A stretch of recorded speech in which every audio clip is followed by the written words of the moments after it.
El tema de hoy, de antemano espero se encuentren bien, tiene que ver con una parte importante de las compañías que tradicionalmente se conocía como activo fijo, aunque posteriormente ya se hizo la clasificación del balance como activo circulante y no circulante. Se refiere exclusivamente a inmuebles, planta y equipo, que se establece en la NIP C6, y lógicamente el tema específico que al final vamos a concluir va a ser el, el cálculo de la depreciación.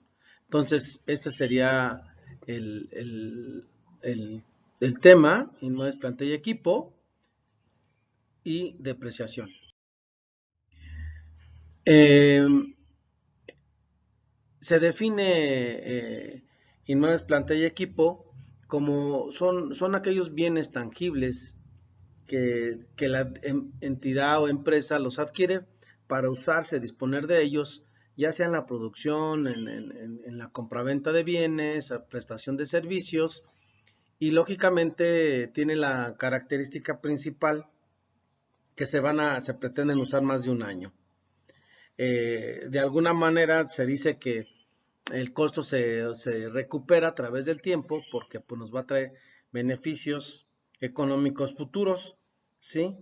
Y lógicamente aquí tenemos una clasificación de bienes sujetos a depreciar y bienes sujetos a no depreciación. Entonces, ese sería el punto principal en cuestión del concepto de inmuebles, planta y equipo. Está muy fácil la clasificación.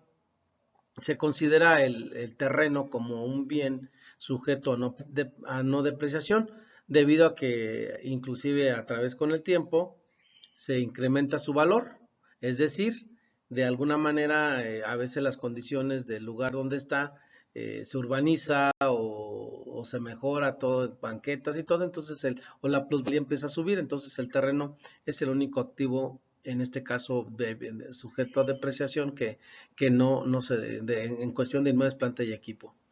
Los demás bienes son sujetos a depreciación, incluye lo que llamamos nosotros edificios, que puede ser entre naves industriales, locales, bodegas, no sé, todo lo que tenga que ver con construcción.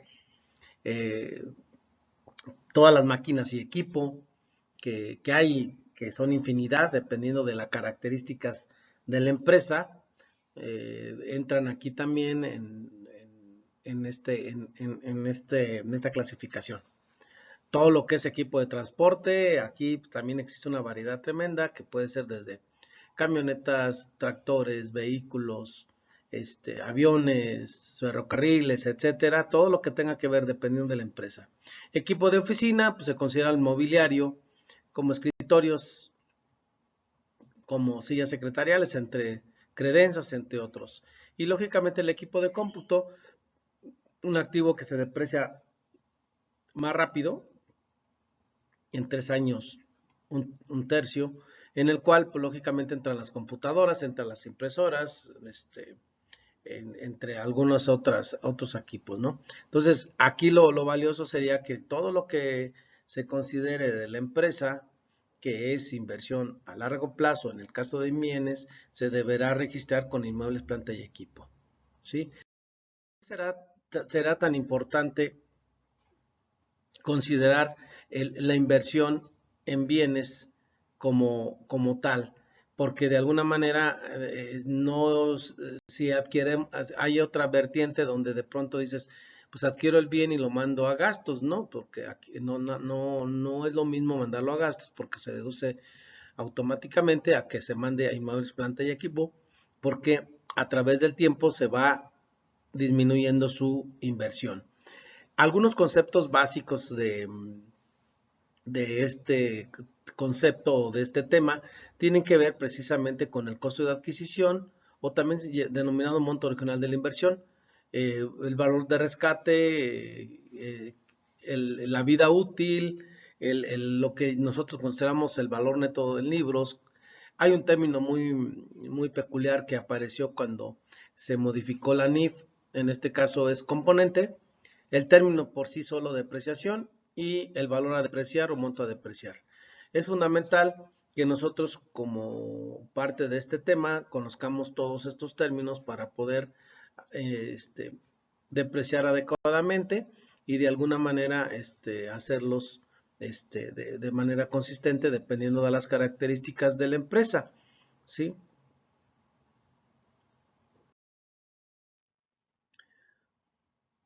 El costo de adquisición o monto original de la inversión es fundamental porque de aquí se desprende la depreciación o de aquí se desprende porque nosotros en contabilidad tenemos tres tipos, digamos, de reglas. Las reglas de presentación, que de alguna manera es lo que se va a mostrar en el balance, donde decimos cuánto vale el activo, ¿sí? Y su depreciación. Tenemos otras reglas que tienen que ver con valuación. Aquí en este sentido, el costo de adquisición tiene que ver con las reglas de evaluación y las últimas tenemos las reglas de revelación. Sin embargo, aquí refiriéndome específicamente al costo de la adquisición del activo, pues incluye el precio de compra del bien, ¿sí? Más todos los gastos que se incurren para que el activo esté en funcionamiento. Vamos a poner un ejemplo, que yo adquiero una máquina y que lógicamente la voy a importar. Al momento de importar, lógicamente nosotros tenemos un precio pactado con el proveedor para que posteriormente no la envíe, pero nosotros tenemos que pagar entre seguros, fletes, maniobras, gastos de instalación o gastos de almacenamiento, capacitación, honorarios aduanales, impuestos aduanales, y todo esto se debe integrar para el costo de adquisición porque va a ser la base para empezar a depreciar. Algo valioso de esto comentarles que en el caso que tenga un precio con IVA, el IVA deberá estar excluido, es decir, no se debe meter en el costo de adquisición o el monto original de la inversión de cualquier tipo de activo. También es importante comentar que por algunas circunstancias tenemos, en el caso que construyamos pues alguna bodega o algún local o lo que ustedes quieran, todos los gastos que se hagan en la construcción deberán pues, formar parte del costo en este caso sea de construcción, del inmueble o de la planta que se esté construyendo, ¿sí? Incluye ahí la mano de obra, los materiales, permisos, etcétera, etcétera, que van a formar parte de su costo de construcción. Hay otro también se le denomina costo equivalente. Normalmente también puede ser que sea un valor razonable del activo. No todo lo adquirimos, o sea, no todo lo que tenemos en activos del bien lo compramos, se puede decir. También hay algunas veces que regalan algunas máquinas o que de pronto requerimos saber el valor de un bien que tenemos desde hace mucho tiempo, entonces ahí se requiere un costo equivalente que normalmente se contrata un perito o alguna otra forma de evaluar el activo. Entonces, ese es algo fundamental, no se les olvide el costo de adquisición o monto original. Ahora bien, ¿qué es el valor de rescate? Valor residual y valor de recuperación. Para recordarles, nosotros estamos hablando del término contable, porque también hay depreciación contable y depreciación fiscal. Aquí se denomina valor de recuperación o de rescate al costo que nosotros estimamos que tendrá el activo al final de su vida útil o cuando ya termine los años que nosotros consideramos de vida útil, porque a lo mejor todavía el activo está funcionando cuando ya termina su depreciación. Entonces, en ese sentido, es importante y valioso de reconocer que va a seguir en vida útil, aunque va a tener un valor de un peso en el valor a la hora de presentar el balance. La vida útil, pues aquí se supone que hay una estimación también del periodo de vida que va a tener el activo y que se supone que va a estar generando ingresos. Aquí es bien valioso que normalmente no la complicamos mucho porque nosotros tenemos unos porcentajes de depreciación en la ley de impuesto sobre la renta y ahí nos indican, de ahí sacamos la vida útil del activo porque de alguna forma es la forma sencilla de considerar la vida útil del activo, ¿sí? El tiempo pues es valioso, pero también aquí empiezan algunos problemas porque no es lo mismo tener un vehículo para uso del gerente que tener una camioneta para traslado de mercancías. Lógicamente, el de traslado de mercancías va a estar recorriendo mayor número de kilómetros, ¿no? Eh, el término que, como les comentaba, salió y no estaba, era componente. Se considera el componente una porción representativa del activo.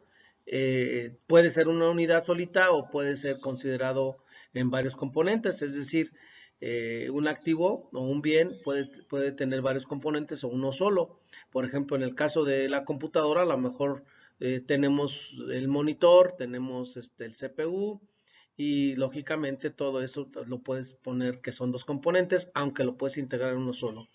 La NIP me establece un ejemplo muy típico que es el del avión, en el cual me dice que puede tener dos o más componentes. En el caso del avión tendríamos que considerar al menos dos componentes, el de la carrocería, perdón, y el de la máquina, que en un momento dado se pudiera decir. En la práctica, preferimos un solo componente porque pues lógicamente ahí se utiliza un solo método de depreciación, ¿sí? En cuanto al monto a depreciar, se determina por medio de una fórmula que es el monto original de la inversión o el costo de adquisición menos el valor de rescate o el valor residuo, como ustedes lo consideren, y ya de ahí se supone que nosotros vamos a considerar. Posteriormente, los métodos de depreciación, que más adelante vamos a hablar, tienen un proceso, sí, un proceso en el cual me indica que algunos métodos vamos a utilizar el monto a depreciar y otros vamos a utilizar el MOI. Ya en la práctica, en el ejemplo práctico lo hacemos, ¿sí? También es importante comentar que normalmente la depreciación es un término contable, pero también está la depreciación fiscal. En el caso de algunas empresas, pues siempre empezamos a depreciar con el puro MOI, es decir, sin considerar el valor de rescate, y ya cuando se acaba de depreciar tiene un valor de $1, que ya se los había comentado, y si se vende el activo, entonces pues se puede decir que todo está en funcionamiento y vamos a casi a ganar todo lo que se venda, porque el costo en este caso que tiene que ver con el costo contable del activo, pues va a ser de $1, ¿sí? Un término fundamental para el tema pues tiene que ver con la depreciación. La depreciación para muchos lo consideramos en un momento dado que era la disminución del activo a través del tiempo. Y en el término que ahora salió en la NIP fue que es un procedimiento que se utiliza para distribuir se puede decir el monto total del activo a depreciar en la vida útil del activo, es decir, a través del tiempo vamos a estar calculando la depreciación durante la vida útil del activo y se va a acumular posteriormente depreciación acumulada. Indudablemente que la depreciación acumulada, como su nombre lo indica, acumula la depreciación a través del tiempo, año con año. También es importante comentar que hoy en día la depreciación la hacemos,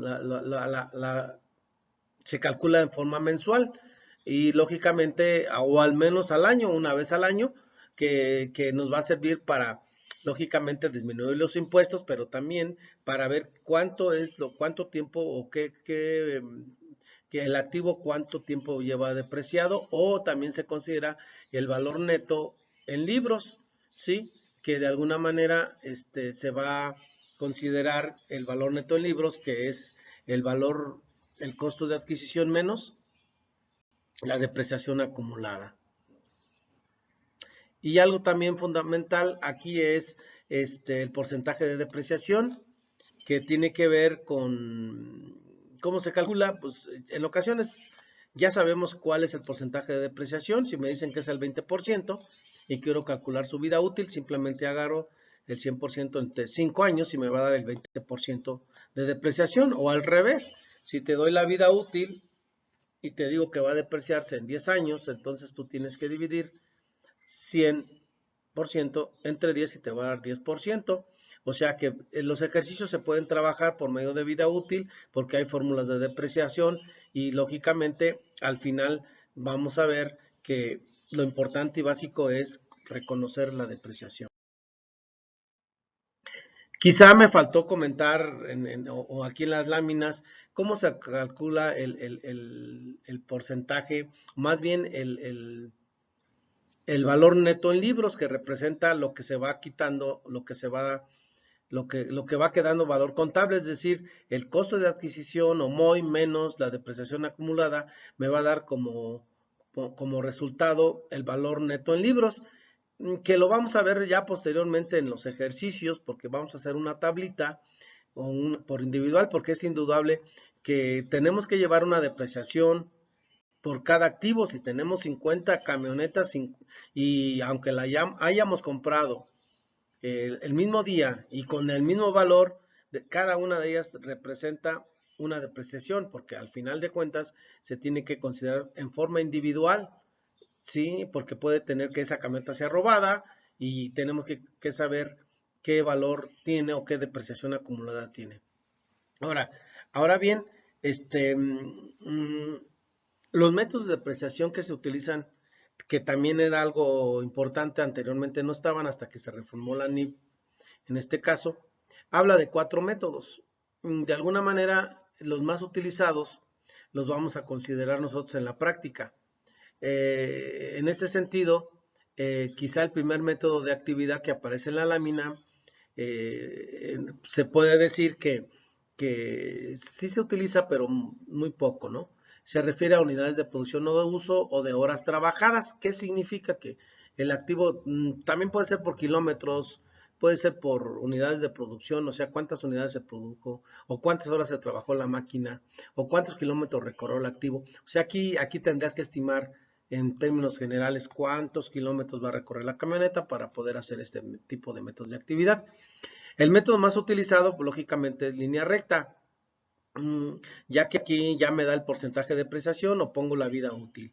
Los otros métodos les llaman métodos de cargos decrecientes, que en este caso son 3. Uno que se consideraba suma de dígitos o suma de los años dígitos, que en este caso acumula los años, se suman y luego ya se hace un porcentaje de mayor a menor, es decir, el que quiere decir que los primeros años de vida del activo se deprecia más a los demás. Ese es el de doble saldo, perdón, el del método de cargos decrecientes.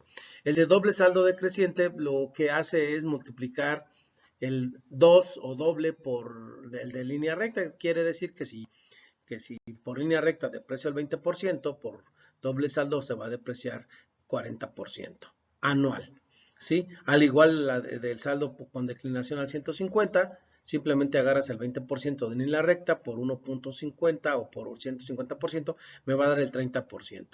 Estos métodos, tanto línea recta como suma de dígitos, como doble saldo decreciente, como saldo con declinación, sí, al 150%, los vamos a ver prácticamente, es decir, podemos manifestar o proponer un ejercicio y con los 4 métodos vamos a ver que la depreciación cambia. Y el último método de depreciación especial tiene que ver con aquellos híbridos o de combinación o de grupos y compuestos. Significa que aquí al menos vamos a depreciar un activo por al menos 2 métodos de depreciación.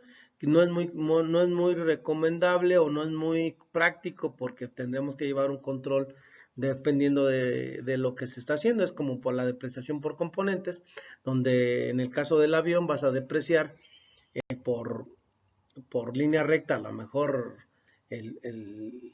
la carrocería, y por el caso de horas de vuelo tendríamos que hacer en este caso el motor. Entonces eso sería algo importante, que son los métodos de depreciación contables, porque recuerden que también hay depreciación fiscal, y la depreciación fiscal es casi siempre por línea recta o por el porcentaje de depreciación anual. Es valioso reconocer que en un momento dado la depreciación es fundamental para la empresa, porque no es lo mismo que se mande al gasto totalmente de la inversión a que se vaya depreciando por años. Hay algunas reglas que tenemos que ver, en considerar para la depreciación. Por ejemplo, cuando inicia la depreciación, el activo dice que hasta que esté en uso, pero en uso, pues, normalmente si se adquiere vamos a presumir el día 16 o el día 15 del mes, se va a empezar a depreciar al mes siguiente. Es decir, si se compró en el mes de abril, tendremos que empezar a depreciar a partir de mayo, y ese año sería una depreciación irregular, es decir, con menos años. Ya después sería por 12. Es fundamental que se obtenga el monto original de la inversión adecuadamente, correctamente, así como también cuando el bien sigue en funcionamiento y ya está depreciado totalmente, se considera ponerlo en valor neto en libros de un pesos. Si se vende el activo, también es una regla fundamental, suponiendo que yo tengo una camioneta y ya voy a cambiar y la voy a vender en el mes de abril, pues voy a dejar de depreciar hasta el mes de marzo. Es decir, se inicia en el mes siguiente y cuando se vende se termina un mes anterior. ¿Sí? Otras reglas importantes de depreciación es que ya cuando empecemos a hacer los ejercicios, en los métodos de línea recta y de suma de dígitos, se empieza a depreciar con el monto a depreciar, es decir, al MOI le quito el valor de recuperación, el valor de rescate. Y en el caso de doble saldo decreciente y de declinación al 150, se inicia depreciando con el MOI en el primer año. Lógicamente, aquí si el activo se deprecia, perdón, o se vende, o se destruye, tiene algún siniestro, deberá darse de baja, ¿no? Y también, como ya les he comentado, existen porcentajes de depreciación por tipo de bien o inclusive por actividad, que ahí nos manda la ley de impuestos sobre la renta. Será valioso que investigaran qué porcentajes de depreciación son los diferentes activos que marca. Con esto estaremos terminando la explicación. Posteriormente ya tendríamos que hacer ya la práctica, es decir, directamente entrar a cómo se deprecia un activo, dependiendo del tipo de activo. Podemos hacer ejercicios de todo tipo, donde compremos computadora, máquinas, una camioneta, etcétera, en el cual con diferentes tipos de vida útil, con diferentes porcentajes de depreciación, con valor de recuperación diferente, con etcétera, ¿no? Pero eso ya lo veremos posteriormente. Agradezco su atención, espero que haya sido útil este material y pues estaremos en contacto. Hasta luego.